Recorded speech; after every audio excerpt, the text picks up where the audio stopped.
Hey, all you cool cats and kittens. So today we're going to learn how to do something called finding the molar mass and percent composition.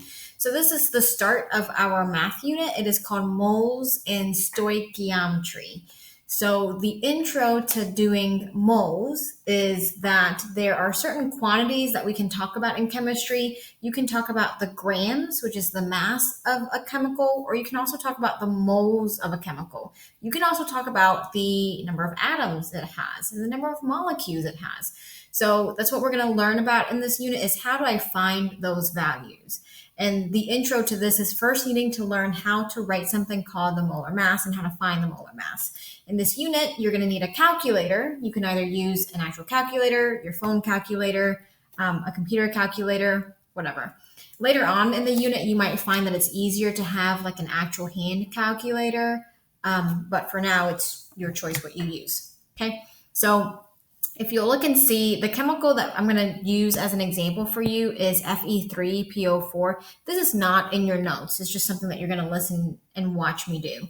You're going to find the molar mass of this. And it says the molar mass is the total mass of a compound using the weights on the periodic table.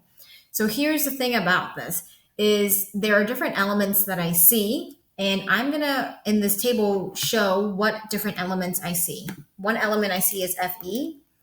The other that I see is P, and the other that I see is O. So that PO4 phosphate, you're going to break it up into two different elements. Now I need to figure out how much of each do I have in the equation, in the formula. In this formula, I have three Fe's. So far, I'm just going to write three. The P, PO4 is just one, but this two applies to the P and it applies to the O. And when I say apply, it means multiply. So normally PO4 is written once, but because there's two of them, we're going to multiply and it's actually twice. This is the same thing as writing Fe, Fe, Fe. That's three Fe's, and then PO4 and then PO4 again. This ends up being Fe3, PO4, 2. So here's the thing, that's two P's. So I'm going to go ahead and put that in my P, and then my O's, there are 8 of them. PO4 normally has 4, but there's a 2 on the outside, so 4 times 2 gets you 8. Okay, now I need to find masses on the periodic table. So you're going to go to your periodic table, you're going to find Fe, P, and then O. So you might need to zoom in on your periodic table that's in your notebook for this, but this is Fe. And 55.85, that's the mass of Fe, but that's the mass of just one Fe.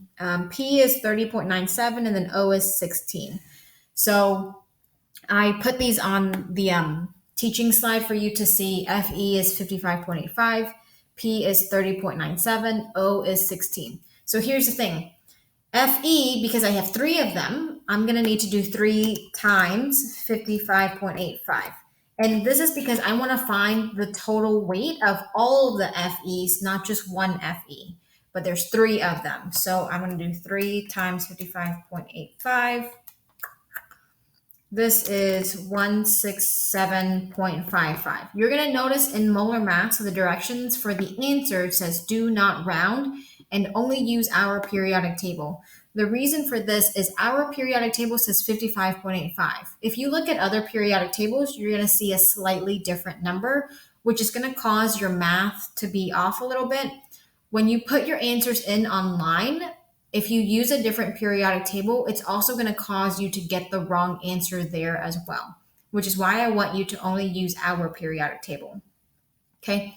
So, and the unit for this, if you remember back to the first unit where we were talking about mass, mass is measured in something called AMU, which is atomic mass units. And I'm going to include those units every time I write my numbers.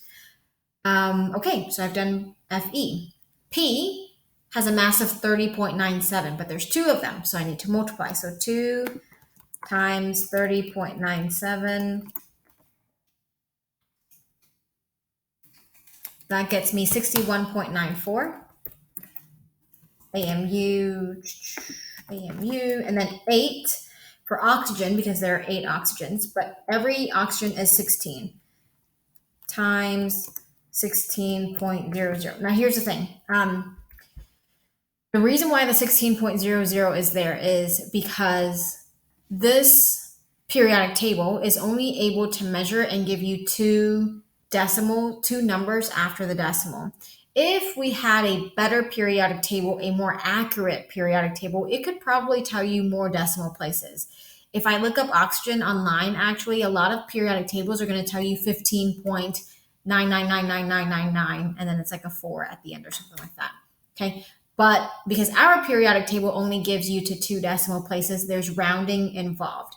You're going to write 16.00, or because we're online, it doesn't matter if you write 16, but it kind of matters because 16.00 means that whatever tool you're using is able to measure out to the 100th decimal place, and it just happens to be 00. Okay. So anyways, all of that to say is you can either write 16.00 or just 16. All right, so then 8 times 16 is 128 AMU. And then this last row is for you to give me a total. So I'm going to take those answers that I found and I'm going to add them up. And hopefully I did it correctly. I get 357.49 AMU as my total. Okay, so this is 357.49. That's the molar mass of this iron 2 phosphate. It tells you the weight of the iron 2 phosphate. When you do this, every time you get a different chemical, you're going to have to look, what's the mass on the periodic table? How many of them do I have? What do I need to multiply? Okay, so it's not the same exact problem, but it's the same idea. Okay, now for percent composition. Percent composition is just saying how much does this element compare to everything. For example, if I gave you a pizza, and there were 8 slices total, and 2 of them were cheese, and if I asked you, what is the percent composition of the cheese? I'm asking you how much of the cheese is the pizza made up of. So of all the slices, how much of them are cheese? And what you would do is in your head, you'd be like, oh, that's 25%. But the question is, how'd you get 25%, right? You did 2 over 8, and then that is 0.25. But then in your head, you're already like, oh, I just moved the decimal over. Really, what that means is times 100, and then that's 25%, right? So 2 slices out of 8 slices total, that's a really quick, easy math that you normally do in your head. But the exact way that you did it is 2 slices divided by 8 total times 100. So then in percent composition, we're going to do the same thing, but now we're talking about the weight of stuff. So Fe is a weight of 167.55 compared to the total weight, which is 357.49. And then I take all that and I times it by 100. So this is how you can type it into your notebook, y'all. And then if I get my answer,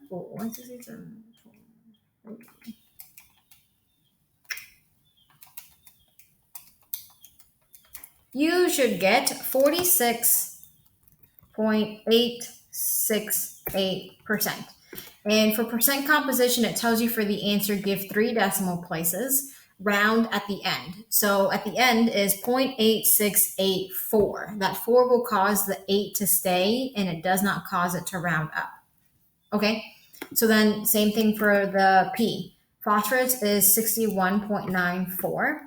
Compare that to the total, so divide by 357.49, times that by 100, and you should get 17.326% if you round correctly at the end. Okay, last one, you've got oxygen, so that's 128.00 divided by the total, 357.49, times 100 equals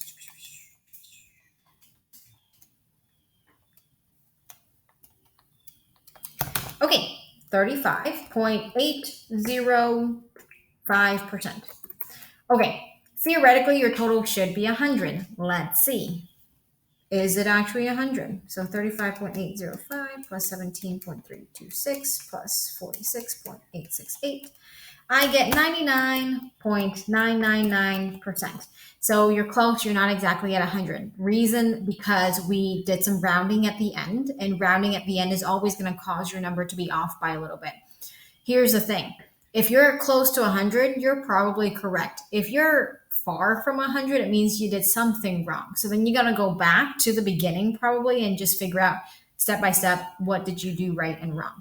Okay? So this is how you find molar mass, and this is how you find percent composition.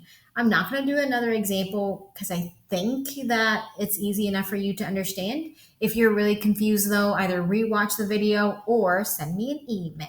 Okay? Bye, y'all. Toodaloo.